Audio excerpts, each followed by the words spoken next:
God Forlan, le retour de youtubeurs.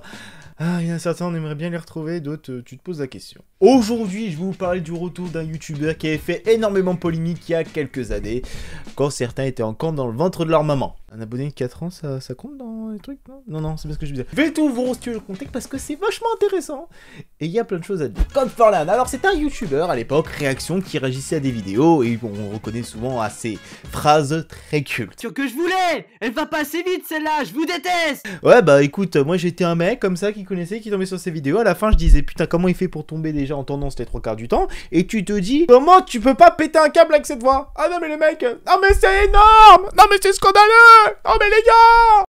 Waouh, il a fait ses lacets en 1 seconde. Mais comment il a fait? On va se calmer. Mais bon, bref, ce youtubeur n'avait pas été, on va dire, c'était pas le problème de ces vidéos. Bon, c'était un peu agaçant, c'était très facile à faire, etc. Bon, bref, chacun pense ce qu'il veut, mais ce qui avait été problématique, c'était le fait de vendre des cartes PSN en live, en vidéo, alors qu'elles n'existaient pas. Vraiment plaisir à tout le monde car vous êtes les meilleurs et je vous kiffe. Merci à tous en tout cas. Il y a eu quelques petits soucis, tu vois, de proposer de donner de l'argent, je vais vous donner des cartes PSN, etc. Ouais, d'accord, des cartes Google Play, PSN, tout le monde voulait des cartes, hein, mais des fois, les mecs qui mettaient 100 balles pour 25 € de cartes. C'est pas l'histoire la plus rentable du monde, mais bon, écoute. Et ce qui devait se passer arriva. Une chaîne de plus d'1 million d'abonnés bannie de YouTube parce que ça partait en couille. Ah mais tu vois, au bout d'un moment, faut stopper les gens comme ça. T'en as d'autres qui devraient être stoppés parce que voilà, faire des lives à foison, conneries, sur TikTok. Il y a une autre vidéo qui vous prépare, je vous jure, vous êtes pas prêts. Et au final, 3 ans qu'il ne se passait plus rien. 3 ans qu'on n'avait plus d'activité de cette personne, on n'a jamais su qui c'était. Oh, 1 million d'abonnés, il pouvait mettre son visage en avant, etc. Plus rien du tout. Là, qu'est-ce qui s'est passé il y a quelques jours? Bon, trêve de blague, c'est Forlan. J'espère que vous allez bien. Bah moi écoutez, ça va super. Ah, honnêtement, j'aurais jamais pensé à nouveau dire ça, mais... Il est de retour. Oh putain de merde. Le monde va mal. Attendez 30 secondes, je veux pas être méchant non plus. Il y a des choses à dire. Au début, bon, j'ai commencé à flipper, je me suis dit, oh non, putain, il va pas faire le truc du pass vaccinal. Un pass sanitaire de l'hosto est caché dans la vidéo. Sois le premier à le retrouver pour aller au resto. Non, c'est une blague. C'est une blague, c'est une blague. Ouh! On est passé à 2 doigts de la catastrophe. Quoique, il aurait peut-être mieux marché. Au final, ce qui se passe actuellement, c'est que God Forlan est toujours le youtubeur qui avait été connu à l'époque, mais là, maintenant, il a dit...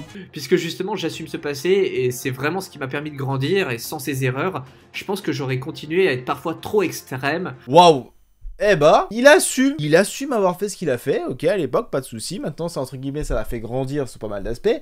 Mais là, maintenant, le fait qu'il revienne et qu'il va faire exactement le même contenu qu'à l'époque, sans évidemment les expressions, les réactions surabusées de ce qu'il faisait à l'époque, comme il l'a très bien dit avec cette phrase. 14 ans ont aujourd'hui 18 ans, donc vous comprenez bien que si je suis de retour, je ne peux plus faire comme avant, la voix enfantine, etc., qui saoulait tout le monde. Emoji, et oui, vous ne rêvez pas, c'est les smileys. Vache, c'est quoi cette d'inondation? Et c'est là où je me dis... Je sais pas. Ah, j'ai pas d'avis, vraiment, d'habitude, j'aime bien trouver une analyse, faire un petit truc que je dis, ouais, pourquoi pas, etc., trouver un... Non. Et là, au final, je me dis... Ça peut être intéressant. Au contraire, quelqu'un qui va enfin se racheter. On avait eu l'histoire avec Pat Podcast qui s'était fait insulter de tous les noms parce qu'il avait fait du plagiat. Il y en a eu plein d'autres, des effets comme ça. Et là, du coup, le mec, entre guillemets, qui va revenir. Est-ce que la question qu'on va se poser, est-ce que ça va encore marcher? Est-ce que ça va avoir trouvé le public qu'on voulait avoir, etc. C'est ça la question qu'il faut se poser. Et en vrai, j'ai envie de donner le bénéfice du doute. Tout le monde a droit à une deuxième chance, surtout que, peut-être je me trompe, mais au niveau de savoir, on sent qu'il était assez jeune. Donc dans le sens, tu fais des erreurs quand t'es bête, voilà, tu vas absolument marcher, réussir sur les réseaux sociaux. Au final, moi je me rends compte que God Forlan était devenu quand même, entre guillemets, un mème français sur YouTube. C'est que tout le monde mettait ses réactions, ces trucs-là dans ses vidéos, genre « Ah mais c'est incroyable !» Ces réactions étaient devenues, entre guillemets, crédibles dans ce qu'il faisait, dans ce qu'il mettait en avant, etc.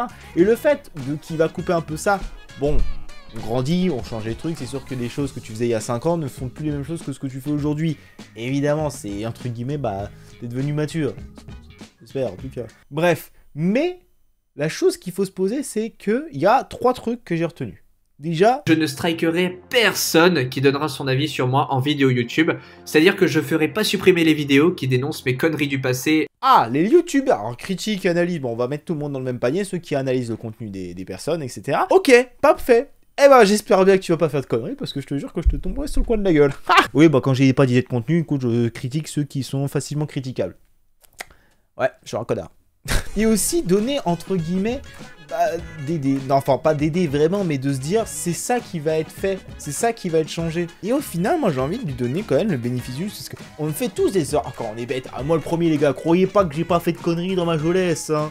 On dirait que j'ai 40 ans quand je dis ça, putain. Au final, quand je vois que ça s'est transformé, que ça... On va avoir exactement la même chose. Il a dit, lui, sa passion, c'est découvrir des vidéos, découvrir des vidéos que personne connaît, etc. C'est un concept qui peut bien marcher ou pas bien marcher, tout dépend du contenu et de la qualité qu'il va produire derrière, et le public s'il arrive à suivre ou pas. Ok. Même si les erreurs entre guillemets d'arnaque, etc., qu'il a un peu dérobé d'argent à des abonnés, etc., je suis pas fan non plus de cette histoire. C'est sûr qu'entre guillemets, la pilule va être difficilement passable. Et il sait très bien que, entre guillemets, il n'a pas droit à l'erreur. Une deuxième chance lui est offerte. Parce que là, la moindre truc de travers, la moindre petit détail qui va passer à côté, ah bah ça passe. Ah bah laisse tomber, hein, oublie. Hein. Ah la carte sur internet, il faudrait que t'arrêtes. Hein. Parce que là, une fois tu fais des conneries, deux fois on se fait plus avoir. Que là, ça fait 3 fois qu'ils nous ont mis des douilles. Hein. Bon, au bout d'un moment, j'ai envie de te dire. Ah bah on peut pas tous être gagnants dans l'histoire. Je voulais faire cette courte vidéo pour un peu ramener le sujet parce que je trouvais ça vachement intéressant. C'est dans le sens où je parle beaucoup en ce moment de youtubeurs qui font énormément de conneries, etc. Mais au bout d'un moment, très rare malheureusement de youtubeurs entre guillemets qui font leur rédemption, qui se disent enfin alléluia, j'arrête les conneries les gars, c'est fini, bordel. C'est normal aussi d'un côté, hein, c'est qu'il faut au bout d'un moment arrêter de faire n'importe quoi. Tu te dis au bout d'un moment autre, les gars, j'ai fini les conneries, Cold Forlan il revient. Et comme ça, je t'avoue au niveau de l'annonce de la nouvelle, hein. Quand j'ai vu Cold Forlan de retour, j'ai fait planquer les gamins et les cartes bleues. Méchant, je sais très bien. Mais c'était drôle quand même. Hein. Oh, des fois, tu le méritais un petit peu quand même. Hein, parce que, hein, les codes PSN, je les attends toujours, moi, les 250 balles. Hein. Ah oui? Non, non, j'ai pas donné. Je suis pas... Il n'y a pas marqué pigeon sur mon front non plus, les gars. Faut pas... Hein? C'est important dans le sens où, moi, je me dis, entre guillemets, il a droit à une deuxième chance. Même s'il y en a qui vont dire, mais non, on n'a pas le droit à une deuxième chance. Dans la vraie vie, ça se passe pas comme ça. Dans la vraie vie, si, t'essaies quand même de donner une nouvelle chance. Des erreurs, on en fait tous. On est humain, les gars. Après, c'est juste qu'au bout d'un moment, quand tu mets la merde sous le nez de quelqu'un qui comprend pas, et au bout d'un moment, tu dis, bon, bah, j'ai un ego surdimensionné. J'ai l'impression qu'il a compris quand même que être en tendance, c'est bien, que avoir une belle chaîne YouTube, c'est bien aussi, mais que malheureusement, YouTube et la vraie vie, c'est assez relié. Hein. Ah, malheureusement, tu peux vite te faire retrouver, tu peux vite voir que les gens sont pas très loin derrière, etc. Moi, je flippe tous les jours qu'il y a quelqu'un qui débarque dans ma chambre. Il y a personne qui débarquera, par mon chien peut-être, mais j'adore alors qu'il est. Bref, je voulais faire cette vidéo-là pour, voilà, donner un avis. Je suis assez sceptique dans le sens où j'attends de voir. Je veux pas critiquer dans le sens où dire ouais, non mais quand on était jeune. Matt Podcast, il a essayé de revenir, ça a pas marché. C'est sûr qu'après proposer un pack de YouTube à je sais plus combien d'euros et dire ouais, bien, je donne tous mes conseils de YouTube. Ça s'appelle être pas trop crédible dans le truc, hein, tu vois. Mais au final, Code Forlan, on peut voir ce qu'il a proposé, voir comment ça va évoluer. Et voilà, peut-être qu'il va se redonner un blason, qu'il va faire des choses qui sont correctes, en accord complet avec YouTube. Et au moins, cette fois, pas besoin de lui taper sur les doigts. Que franchement, c'est chiant. Moi, j'en ai marre de taper sur les doigts des gens parce qu'au bout d'un moment, il faut comprendre. Hein. Bref, il y en a qui comprennent jamais. Vous verrez ça dans la prochaine vidéo. J'espère que vous êtes prêts. N'hésitez pas à vous le partager et à lâcher un pouce bleu pour cette vidéo. Et sur ce, on se donne rendez-vous pour une prochaine vidéo. Ça faisait longtemps que j'avais pas dit pouce bleu tout ça. Bref, justement.